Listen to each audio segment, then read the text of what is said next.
Kunang-kunang bukan sekadar serangga bercahaya di malam hari. Di balik kedipan indahnya, tersembunyi fakta-fakta mengejutkan yang belum pernah kamu dengar sebelumnya. Dari kemampuan mereka menyala tanpa panas hingga fakta bahwa mereka bisa mengeluarkan racun mematikan, video ini mengungkap semuanya secara mendalam. Tonton sampai akhir untuk mengetahui bagaimana kunang-kunang bukan hanya indah, tapi juga canggih secara ilmiah dan budaya. Kunang-kunang menghasilkan cahaya melalui proses bioluminesensi, yaitu reaksi kimia di dalam tubuh mereka antara zat luciferin dan enzim luciferase. Proses ini sangat efisien dan hampir tidak menghasilkan panas sama sekali. Hal ini berbeda dengan lampu yang kita gunakan sehari-hari yang sebagian besar energinya justru terbuang dalam bentuk panas. Kemampuan ini membuat ilmuwan tertarik meniru sistem pencahayaan kunang-kunang untuk teknologi masa depan. Bahkan struktur tubuh mereka yang membantu menyebarkan cahaya kini menjadi inspirasi dalam pembuatan lampu LED. Ini membuktikan bahwa makhluk kecil ini bisa jadi sumber inovasi yang luar biasa. Selain itu, cahaya yang mereka hasilkan digunakan untuk berbagai tujuan biologis. Mulai dari menarik pasangan, menandai wilayah, hingga memperingatkan pemangsa. Semua dikendalikan oleh sinyal kimia dan impuls saraf yang sangat kompleks.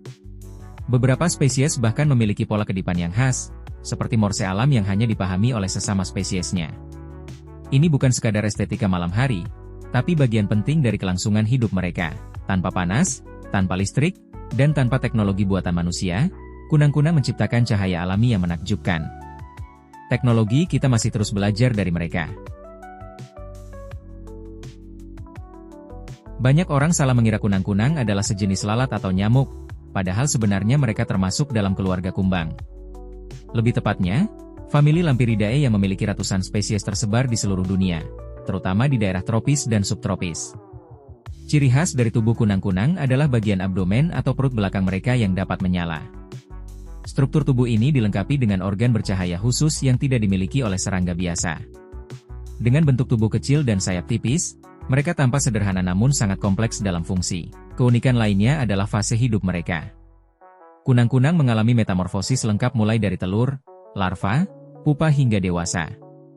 Bahkan dalam tahap larva, beberapa spesies sudah bisa mengeluarkan cahaya redup sebagai bentuk pertahanan dari predator. Tubuh mereka memiliki senyawa kimia khusus yang juga membuat mereka berasa pahit dan tidak disukai oleh banyak hewan pemangsa. Hal ini menambah pertahanan alami di luar kemampuan menyala mereka. Kunang-kunang adalah bukti bahwa tidak semua serangga diciptakan sama. Mereka adalah kombinasi antara keindahan, keunikan biologis, dan daya tahan luar biasa. Setiap spesies kunang-kunang memiliki pola cahaya unik yang digunakan untuk komunikasi. Ini bukan cahaya sembarangan, melainkan sinyal biologis yang menyampaikan pesan spesifik, terutama dalam proses kawin dan pertahanan diri. Betina biasanya akan merespons cahaya pejantan dengan pola tertentu untuk menunjukkan ketertarikan. Dalam beberapa kasus, cahaya ini bahkan bisa disinkronkan oleh ribuan kunang-kunang dalam satu area. Fenomena ini biasa terjadi di hutan tropis Asia Tenggara dan Amerika Selatan, menciptakan pertunjukan cahaya yang menakjubkan dan tampak seperti orkestra alami. Ilmuwan telah memetakan lebih dari 200 variasi pola cahaya antar spesies. Artinya, cahaya kunang-kunang bukan sekadar alat penerangan tetapi juga sistem komunikasi kompleks yang belum sepenuhnya dipahami manusia. Menariknya, ada juga spesies predator yang memanfaatkan cahaya untuk menjebak mangsanya. Mereka meniru pola cahaya betina dari spesies lain untuk menarik jantan dan memangsa mereka.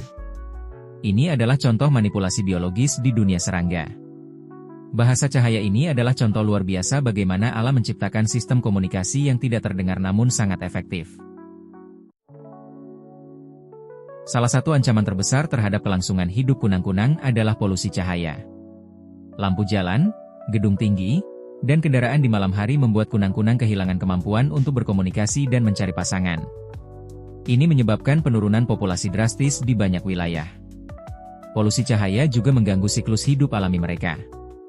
Tanpa malam yang benar-benar gelap, banyak kunang-kunang kesulitan mengatur waktu kawin atau aktivitas lainnya. Akibatnya, generasi baru mereka gagal berkembang dengan baik. Kondisi ini diperparah oleh perusakan habitat alami seperti rawa, hutan lembab, dan sawah-sawah yang menjadi tempat ideal bagi kunang-kunang berkembang biak. Pestisida dan bahan kimia juga ikut mempercepat kepunahan mereka secara perlahan. Beberapa negara kini mulai melakukan langkah konservasi dengan melindungi zona habitat kunang-kunang dan mengatur jam nyala lampu di area tertentu. Jepang bahkan memiliki festival khusus untuk merayakan musim munculnya kunang-kunang sebagai bentuk apresiasi terhadap alam. Menjaga malam tetap gelap ternyata penting bukan hanya untuk tidur kita, tapi juga untuk kelangsungan hidup makhluk bercahaya ini. Di balik tampilannya yang bersinar dan tenang, kunang-kunang sebenarnya memiliki pertahanan kimia yang cukup kuat. Banyak spesies kunang-kunang mengandung senyawa lucibufagin, sejenis racun yang sangat pahit dan bisa membuat predator muntah atau bahkan mati jika tertelan. Racun ini berada di tubuh mereka sejak fase larva dan menjadi bentuk pertahanan alami paling efektif. Setelah satu kali pengalaman buruk, banyak pemangsa seperti burung atau kata akan belajar untuk tidak mendekati kunang-kunang lagi. Hebatnya, ada spesies betina yang memakan jantan dari spesies lain hanya untuk mendapatkan racun tambahan dalam tubuhnya. Racun ini kemudian ditransfer ke telur-telur mereka agar anak-anaknya juga lahir dengan perlindungan alami. Racun kunang-kunang juga menarik perhatian ilmuwan sebagai bahan dasar untuk penelitian medis, terutama dalam bidang farmasi dan pengobatan kanker. Zat ini bersifat aktif secara biologis dan sedang dieksplorasi lebih jauh. Jadi, meski terlihat indah dan damai, kunang-kunang adalah makhluk yang cerdas dalam bertahan hidup.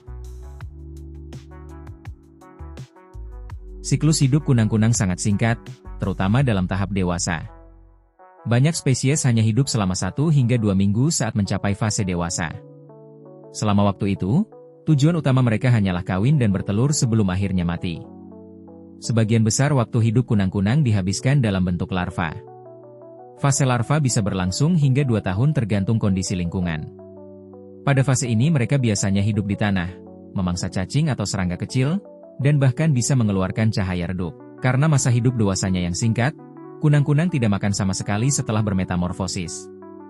Mereka hanya mengandalkan energi cadangan dari fase larva sebelumnya. Ini menjadikan mereka salah satu makhluk dewasa yang paling efisien secara biologis. Fase dewasa juga sangat rentan. Jika tidak menemukan pasangan dalam waktu singkat, kunang-kunang dewasa akan mati tanpa pernah berkembang biak. Oleh karena itu, pola cahaya yang mereka pancarkan harus tepat waktu dan efektif. Kehidupan yang singkat namun penuh cahaya menjadikan kunang-kunang simbol keindahan yang sementara tapi bermakna. Di berbagai budaya, kunang-kunang punya makna simbolis yang sangat mendalam.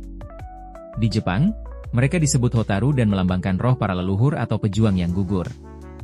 Festival Hotaru diadakan setiap tahun dan menjadi daya tarik wisata besar di musim panas. Di beberapa daerah di Indonesia, kunang-kunang dipercaya membawa pertanda baik atau menjadi simbol cinta yang abadi. Anak-anak sering mengejar mereka di malam hari dan menyimpannya dalam botol sebagai mainan bercahaya alami. Dalam sastra dan film, kunang-kunang sering digunakan sebagai metafora keajaiban, harapan, atau nostalgia masa kecil. Film seperti Grave of the Fireflies bahkan menjadikan mereka sebagai simbol kehilangan dan kedamaian di tengah perang. Budaya Barat juga memandang kunang-kunang sebagai makhluk peri kecil yang membawa cahaya. Dalam dongeng dan cerita rakyat, mereka sering digambarkan sebagai penjaga malam atau pembawa pesan dari alam. Melalui cahaya kecilnya, kunang-kunang telah menjadi bagian dari kisah manusia sejak lama. Mereka bukan hanya makhluk alam, tapi juga ikon budaya yang hidup dalam imajinasi dan cerita kita.